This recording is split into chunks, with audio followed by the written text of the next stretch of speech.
As a business owner, it can be very overwhelming, and you could be looking for ways to fine tune your leadership skills to be more effective in your business and have your leaders be more effective.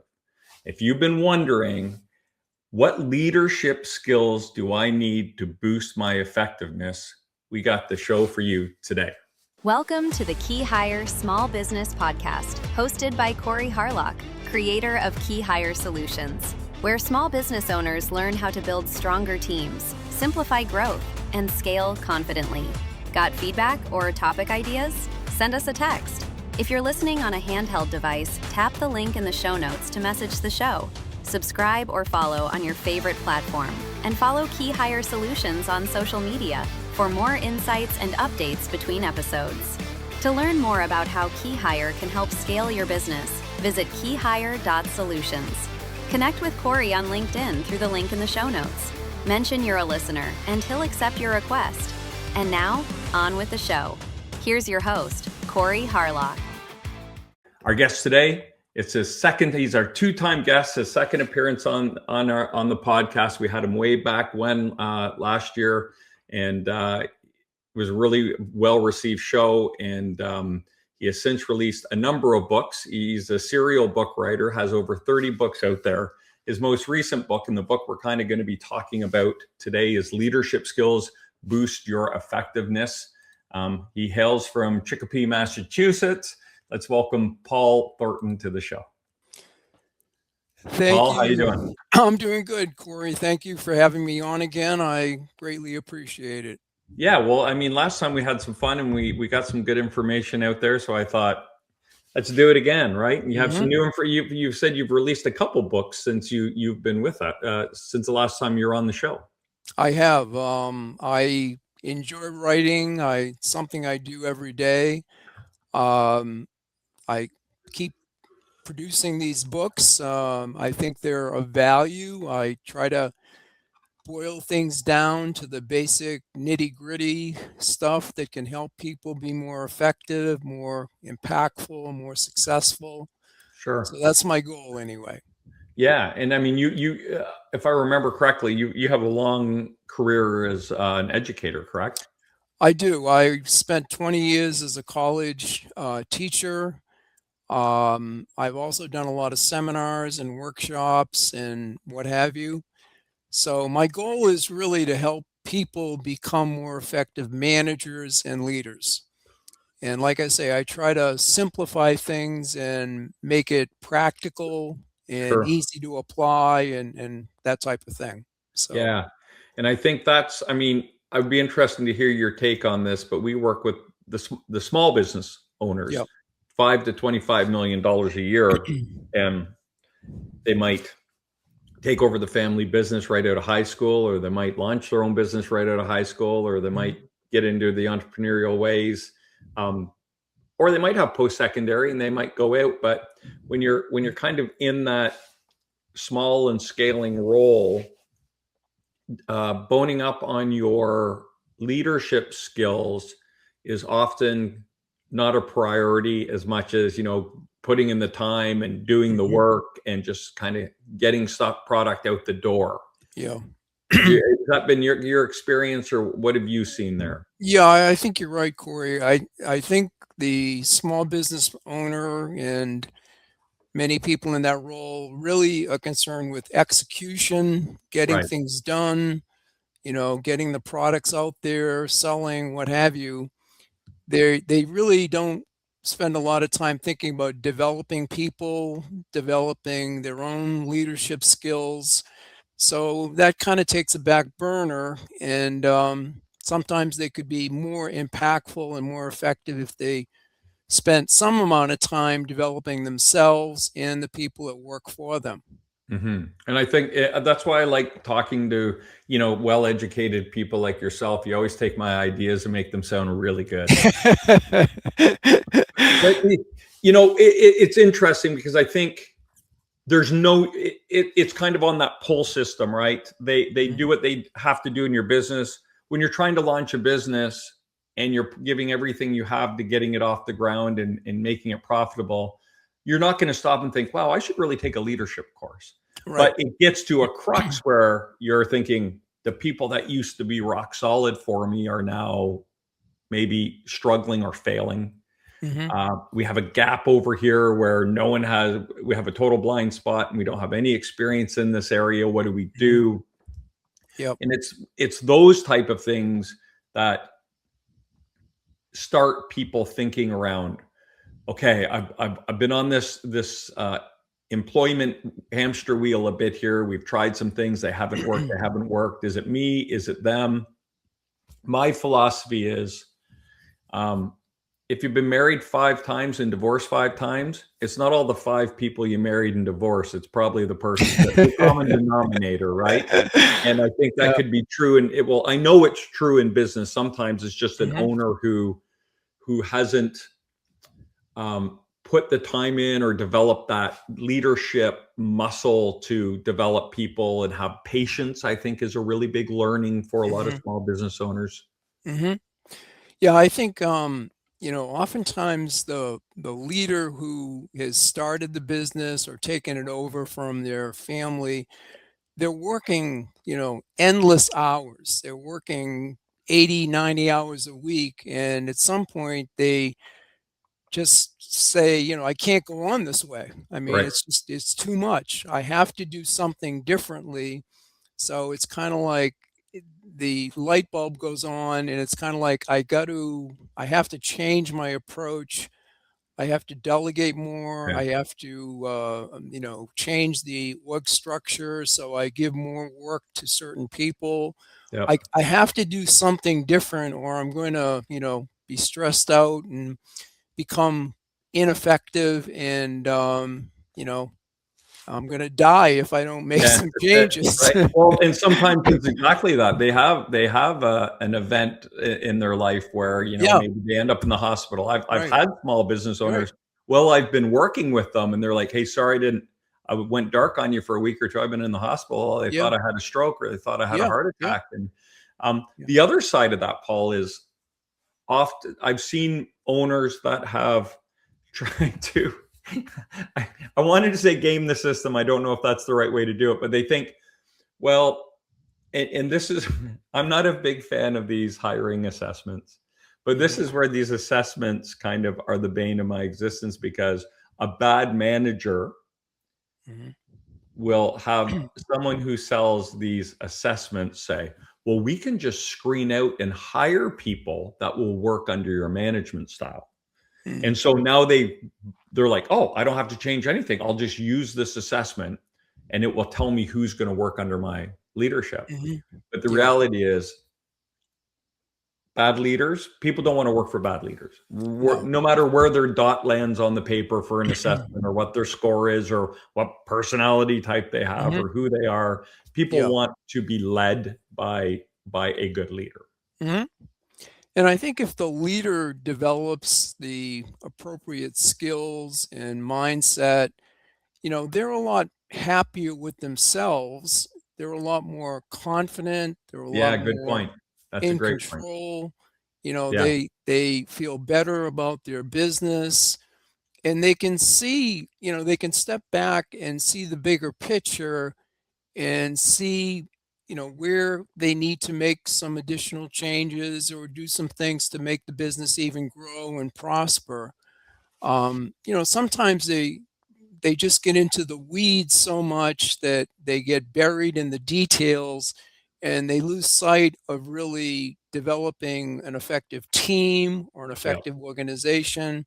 So lots of problems happen. And like you say, no one likes working for a leader who's out of control, or they're not competent, or they're not good at delegating, or they don't empower the people, or they're irrational. They're irrational. They micromanage. They emotionally they're not in control. They yell and scream. All that stuff is not good, obviously. And taking some time to, as I said earlier, develop yourself, your skills and self-awareness and some techniques that are going to help you be more effective is going to certainly help you run your business and run your life probably more effectively, and you're going to be happier and more confident. And so there's a lot of pluses to it, I think. Yeah. And going back to the micromanaging thing, I always say at this point in my life, I've probably interviewed thousands, if not tens of thousands of people. Yeah. Not one of them, not one has ever said, man, I love to be micromanaged. Yeah. Right. Right. So, right. Yeah, I totally agree. Totally agree. So walk us through here that, we've been talking around it, the importance of leadership, leading your company and you leading your leaders and your leaders leading their people. And I mean, if you might only have 10 people in your company and they all might all report up to you as the owner at this point. But if you get to 50, you're going to need to delegate out to different departments and Right. kind of have people between you and everyone else. Right. So we touched on it in the intro to the show, but you said, you have 3 leadership skills that will boost effectiveness. So Yeah. why don't you walk us through what those are? Well, actually, my book covers like 15 different skills, but to boil it down to 3, I think one would be coaching. A good leader needs to be a good coach. They need to be able to diagnose the people that are working for them or with them and understand, kind of get a sense of how they're performing, what they're doing well, what areas need to be improved.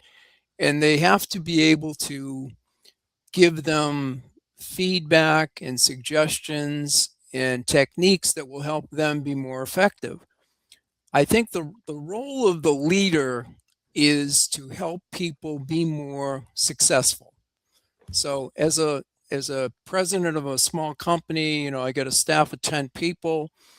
I need to be thinking about what can I do to help this Joe and Sue and Harry, perform at a higher level. What type of feedback, what type of suggestions, and it's not always telling the person what to do. Sometimes it's asking them, what do you think would help Right. you be more effective in increasing sales? Sometimes it's delegating. I sometimes would say to a person, I want you to go off and think about for the next couple days what you can do to be better at making presentations. Spend some time thinking about that, and then let's get together in 2 days and I want to hear what you came up with. So I want them to do some self-coaching and some self-analysis and come back with some ideas about what they think they can do better. So I can use different techniques. I can direct, I can discuss, I can delegate to get at this idea of what can the person do? How can I help them be more effective and successful? So I think coaching certainly is one very important skill every leader needs. I think another one would be delegating. You can't do it all yourself. A lot of leaders have trouble letting go.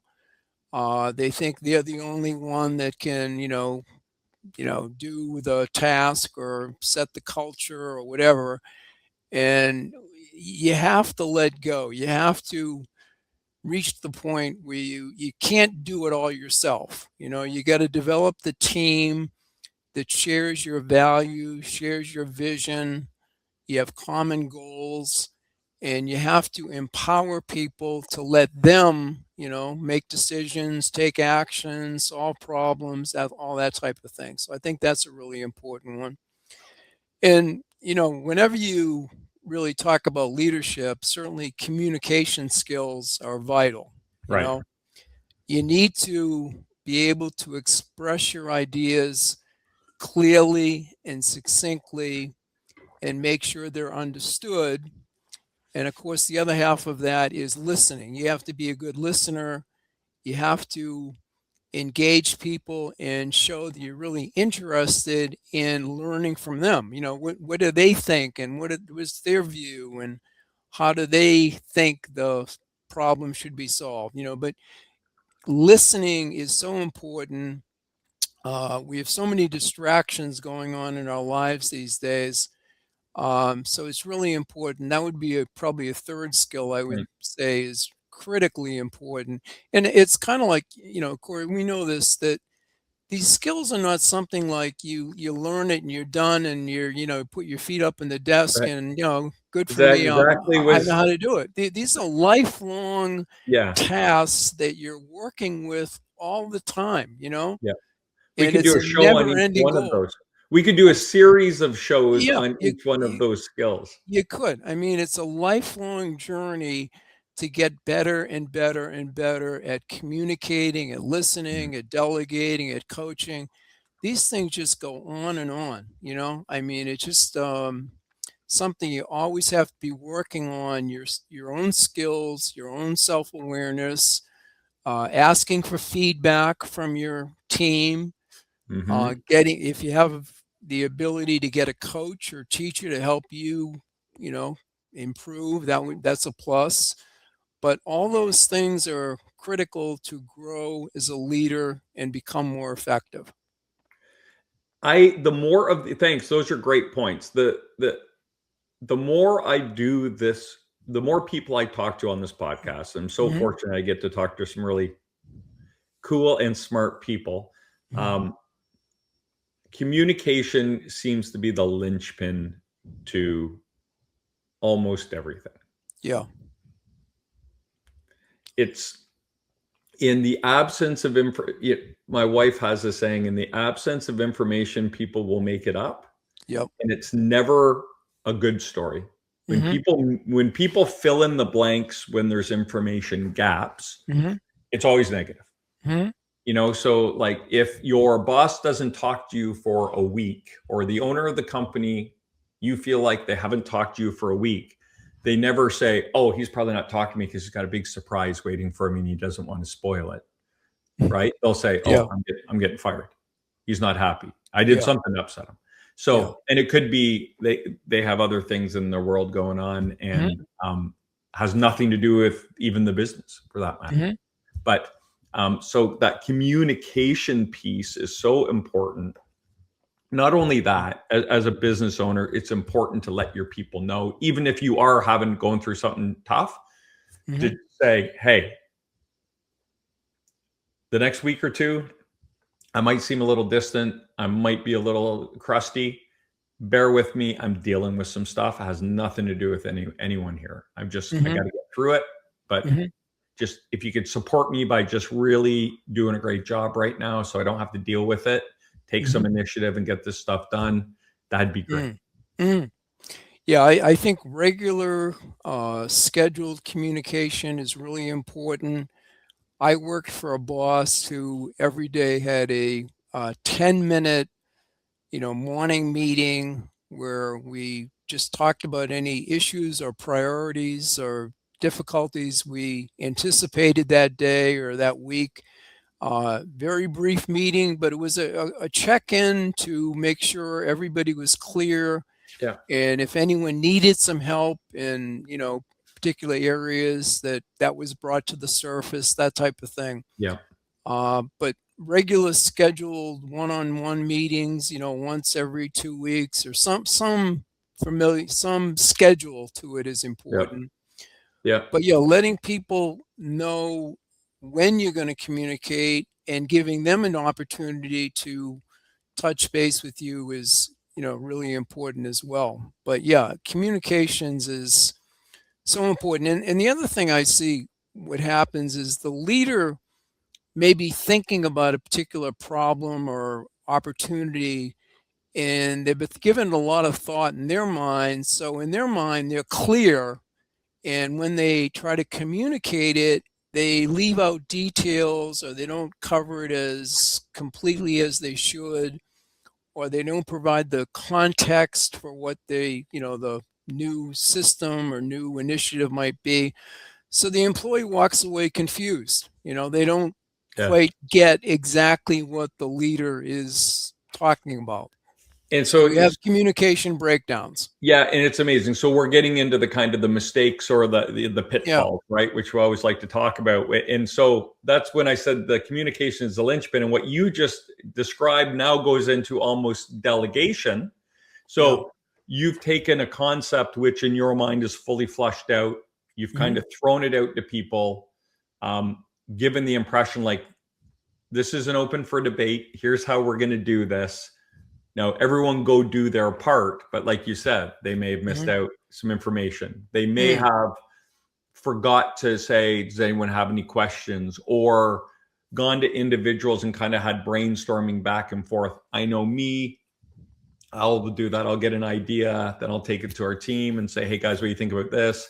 I'm really fortunate I have a team like it says, well, what about this? What about that? I don't like this. Why don't we do it like this? And my first impulse is like, oh, guys.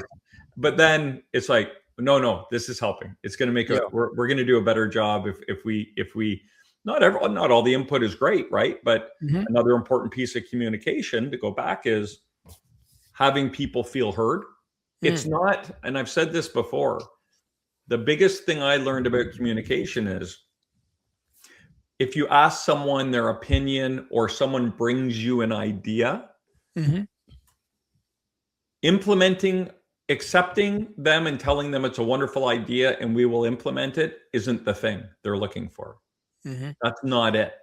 What they're looking for is to be heard. And you might say, I get it. I understand where you're coming from. It sounds like a great idea. We can't do it right now. We have some other initiatives. Sure, let's put it on the calendar to talk about it in 3 months. Or I know why you brought that to me, and it sounds like a really good idea, but we tried it and it didn't work. Maybe we can talk about how we could do it differently. Or maybe it's, hey, thanks for bringing this to my attention. It sounds great, but we just can't do that. For whatever reason. If you just say, no, that's a dumb idea.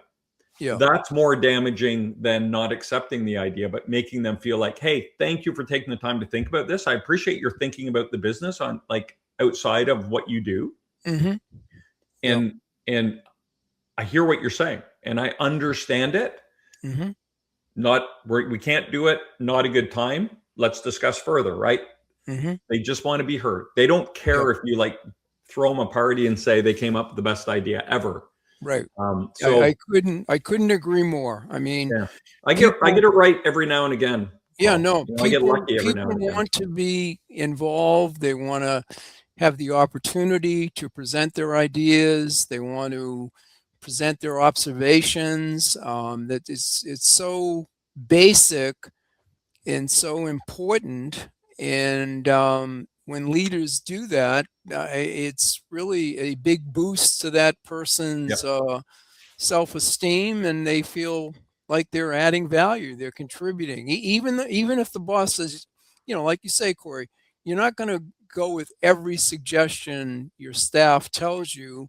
Some things just, you don't have the budget to do it. It's bad timing. You got 3 other things that are higher priority, so there's reasons why you can't pursue it at this time, and people understand that. I mean, that's But that's as a understood. leader, the skill to communicate that and have the patience to listen and to listen to understand and not listen to reply, and give them that time and space to have that conversation when in your mind you're like, I got 20 things I need to get done. I had to have done a half hour ago, get to the point, and not rushing through them and saying, okay, they don't feel heard. So you have to be able to understand what's happening and get into the moment, listen to understand, and then respond. Which is, it goes back to that communication skill, because as the owner, you get everything.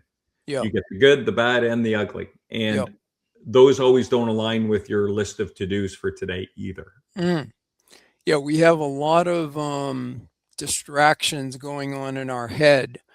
Our to-do list and our problems and customer issues and all that. Sales call. You really got to clear your head and allow the employee, give the employee your undivided attention for some period of time, and be open to what they're saying, be curious about what they're saying, and focus on what you can learn from what they're saying. I mean, that's really critical. I read a book or an article something years ago when I was back in Calgary. I mean, I'm going back to a long time ago. Like I'm going back 2000, 2010, something like that. But Yeah. it was a big city, and it was their transportation department in the city, their trains and buses and things like that. And they were over budget. They were having a hard time. Their customer ratings were horrible. It was just, they were really in bad shape. So they brought in this big consulting firm to kind of help them shape it out. So the consulting firm said, yeah, give us a couple of weeks and we'll come back and make a presentation. So they made this presentation and they listed all these kind of things that they could do to improve the efficiencies and effectiveness of the department. And at the end of it, it was an overwhelming success. The heads of that department were like, wow, this is incredible. So after the presentation, the head person went to the consultant and said, these ideas are incredible. How did you come up with all of this? And the guy said, we talked to your employees. Yeah, yeah. That is so true. And they know the job better, right? They're in the trenches a lot of the times. Yeah, they're close to the action. They see things day in and day out. They talk to their colleagues. They share ideas. They shape their ideas over time. They know what's going on. I mean, they're right there. They talk to the customer more than the owner does. Correct. Yeah. President of the company does. So yeah. Another one. So you talked about, I think it was coaching, delegating, delegation. So I wanted to talk about delegation because communication is an important part of delegation, but also the concept of, when it comes to delegation, short-term pain for long-term gain. And I find busy people or impatient people, they will delegate a task. It will get done not as good as they hoped, or it'll stall out. And then what's the common response? I'll just do it myself. There's no solution there. If you go back to that person and say, hey, you almost got it, right? There's a couple things. Next time, let's look at this. But that you have to block out a time out of your busy day, which you're already working 10, 12 hours a day. And now you got to take an extra half hour.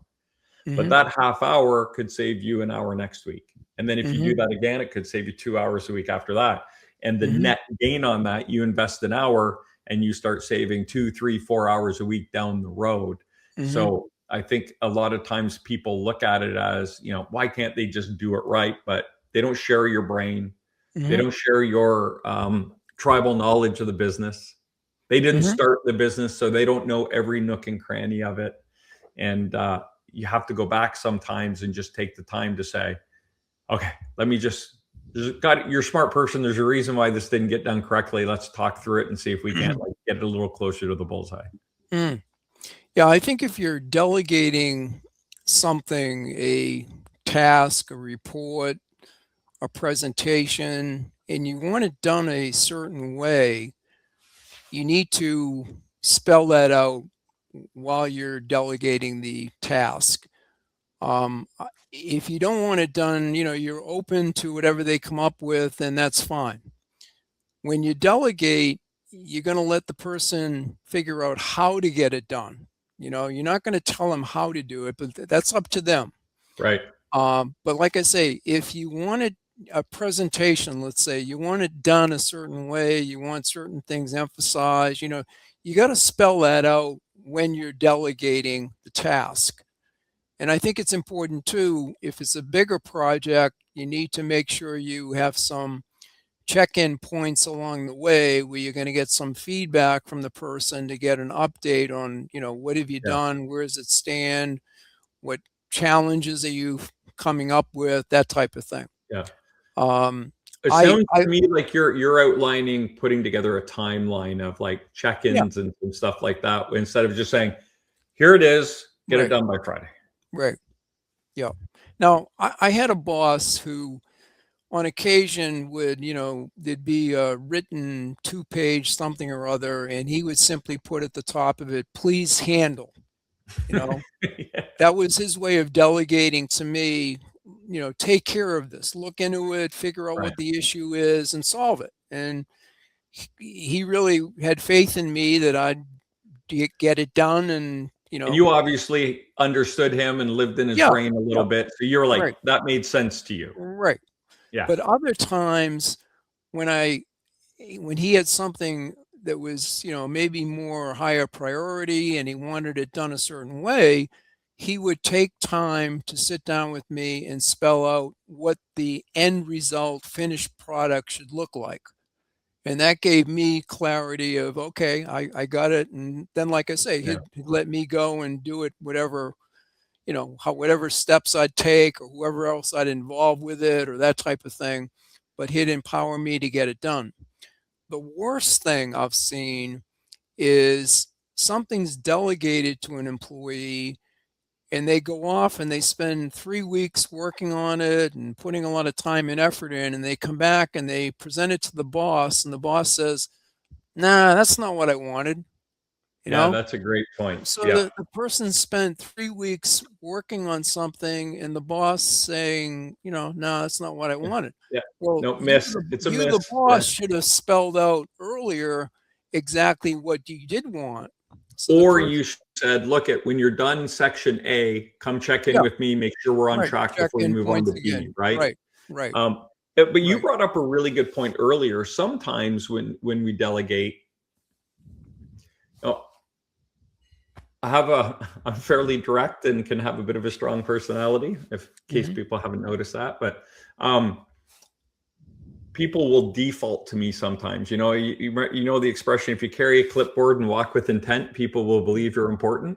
Yeah. Well, I'm really good at carrying a clipboard and walking with intent, right? And so, I'll bring people on to do specific things, and I'll say, here's what I'm thinking, da da da da. And I will always say, but you do it the right way. Like I have you because I want you to do this the right way, and I want you to be in control of it. Mm-hmm. But whenever there's doubt, they just default back to what I said. And I'm like, I don't even know what I'm talking. I'm just making stuff up and spitballing with you, brainstorming up what my expectation is for you so I must not be communicating well, but take this information and go back and use all of your tools and expertise to make it really good, Right. But sometimes I'll also say, like, just go, here's the idea. Yeah. Go do it and see what you come up with. And it probably won't be perfect the first time, but then we'll just kind of play with it because I don't even know what I'm expecting out of this. Yeah. I mean, that's whatever reality. You do will exceed my expectation because I don't even know what the finished product could look like. Right.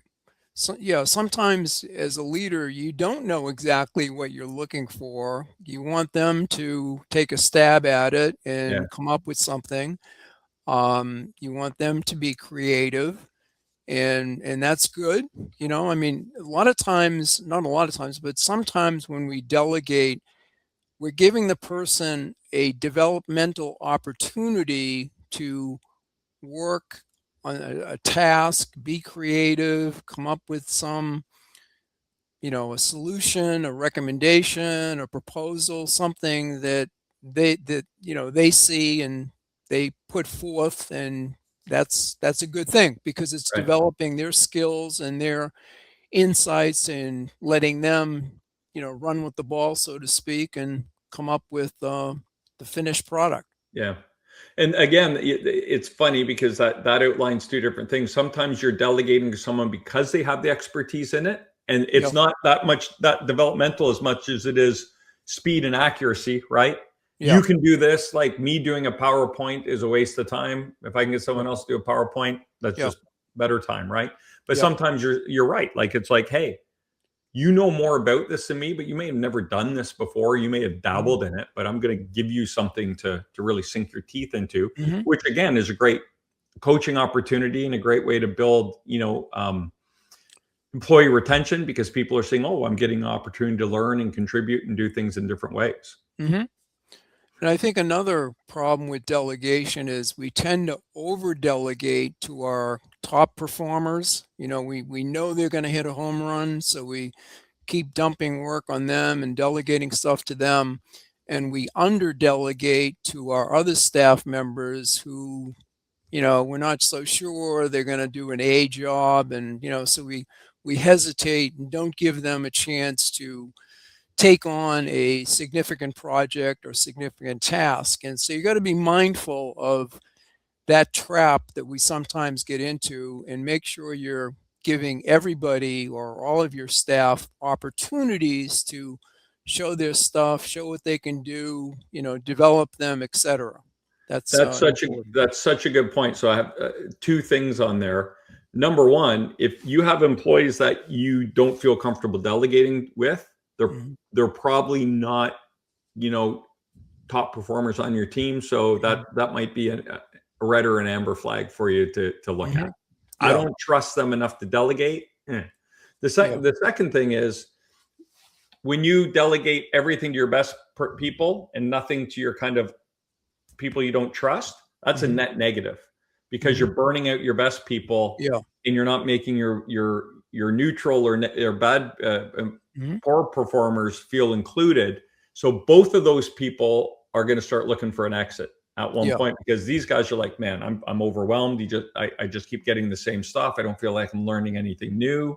And then these people over here are like, I want to take on more. I think I'm capable of more, but I never get an opportunity. Neither of those two employees are fulfilled. Yep. And I think, Corey, too, sometimes a lower performing, good person, good performer, but not the super outstanding high achiever, maybe they screwed up one time when you delegated something to them. And the leader then forms an opinion that they're average, they don't know how to get it done, I can't count on them. And really that's, not a good thing to do. I mean, sometimes we all screw up, we all make mistakes.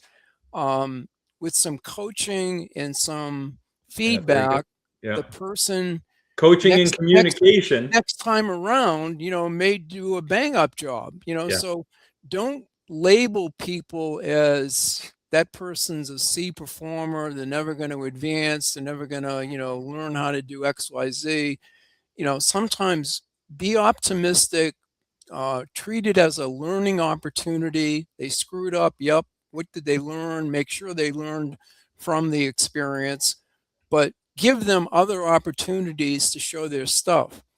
I found especially it's important to delegate tasks and projects that people have a particular interest in. If someone loves making presentations or loves leading teams or loves, some aspect of business, when you're delegating, try to find something that is really exciting and meaningful for them, and they have the extra motivation and energy because it's something they really like and enjoy. So that's another kind of factor or variable to consider when you're delegating. Yeah, good point. Paul, we have been rolling on this. I told you we could do a series of shows on all of these, but it's been a great conversation. So let's get into kind of some best practices or advice for a business owner who's like, okay, this all makes sense. I get it. I could maybe do better at delegating or communicating or coaching my people. Give them your kind of top 3 to 5 pieces of advice that you would say, okay, here's how you can kind of lean into this and get started. Well, I think with delegating, it's good to kind of write down a list of the tasks and projects that you're currently doing yourself. And then think about, okay, of these 10, 12, 15 things I do myself, what 2 or 3 could I delegate to someone else? And then think about who would be the best person to delegate this task to, who would, who has the skills and who would have the motivation, etc. So you got to get specific and start to get very concrete about, some actual work things you're doing that you could delegate to someone else. I think with coaching, everybody can benefit from a good coach. Top performers, average performers, poor performers. Figure out someone that you're going to coach this week. Identify that person. Think about the patterns of their behavior and how could you coach them to improve in some aspect of their performance? And then think about what approach will you use? Will you have a discussion with them get their assessment of how they think they're doing, what they think they could do better, what skills would they like to improve on, that type of thing. Or, as I said before, delegating. You might say to the person, I want to help you be better at customer calls. And I want you to think about what you're currently doing and what's working, what isn't working. And then let's get together tomorrow and I want to hear what you came up with and listen to them and then provide feedback and some suggestions on what they might do to be more effective. With communicating, I think it's good to step back and look at, what is your formal communication patterns currently? How often do you send out emails? How often do you meet with your senior team, your direct reports? How often do you, send out text messages, whatever? What are your patterns of communicating now? And maybe getting with your group and getting some feedback from them. Are you over communicating? Are you under communicating? What are some changes you could make to be a better communicator? And then on the listening side, I think that's, as I said, something we always need to be working on. But maybe getting some feedback from some of your direct reports. What's one thing you could do to be a better listener? And I like the idea of asking them just to tell me one thing. What's one thing I can do to be a better listener? It's something I'm working on. I want to get better at it and get that feedback and then, make some adjustments to your approach and try to become a better listener. So those are some concrete actions I think leaders could take to, and buy my book. That's another thing they can do. There you go. Which one? That's the problem. Well, the one on boost your effectiveness. Okay, there you go. Leadership skills. Matt, throw it up there. We're at that point of the show anyway, Paul. I was just going to say, so people want to get in touch with you. How can we do it? So where can we buy your book? It's on Amazon, right? It's on Amazon. As you said, Corey, I've written a number of books, but this is one of my latest ones. And leadership skills is a lifelong journey, as I said before. So it's something you always got to be working on. So picking up tips here and there, getting them from coaches, colleagues, your direct reports, all that's important, but you got to keep working on your skills. So that's something you might want to do. Awesome. And how else how can people connect with you personally? I'm on LinkedIn. I love the topic of leadership. I post articles and, 2 or 3 sentence things, what's on my mind that day or that week. So I post a lot of items on there. So that's a good thing to check out if you want to, hear some of my thoughts. I also write a monthly article in the publication Smart Brief on Leadership. And if you don't subscribe to that, you should. It's a great opportunity to get some really good articles and good insights about all aspects of being an effective leader. So that's a good one to check out. I might be holding myself in high regard here, but I have a feeling that, did you not use a quote from, was I not quoted in your book? Did I make it into your book? You were quoted in one of my previous books. And for the life of me, I don't remember what. You have so many books, you can't remember what it was. Right. I think it was on, I did one on leadership development. I think it was, Corey, that was one I quoted you. And I quoted you on one on managing stress. Is that what it was? Yeah, managing stress. I'm pretty sure that's what it was. Okay. Because I remember you sending it to me and saying, "Are you okay if I use this?" I was like, Yeah. Very cool. Yep. Paul, it's been great. Other than the information, my favorite part of speaking with you is your accent. That That Boston accent won't go away. The best. All right. Well, thanks. Let's keep in touch. I've enjoyed the conversation. Really good. Thanks, Corey. I appreciate it. Keep up the good work, and all the help you're giving to people running their businesses is, I'm sure, very valuable and worthwhile, and I'm sure they're benefiting from your insights and ideas. So keep up the good work. Thank you. I appreciate that. All right, there you go, Paul Thornton, serial author. Check out his latest book. I got to find it here. He's got so many. Leadership Skills Boost Your Effectiveness. Thanks, Paul, for coming on the show. It was amazing. That's it. That's all we have for you today. My name is Corey Harlock from KeyHire Solutions. I've been your host today. And until next time, stop grinding, start growing.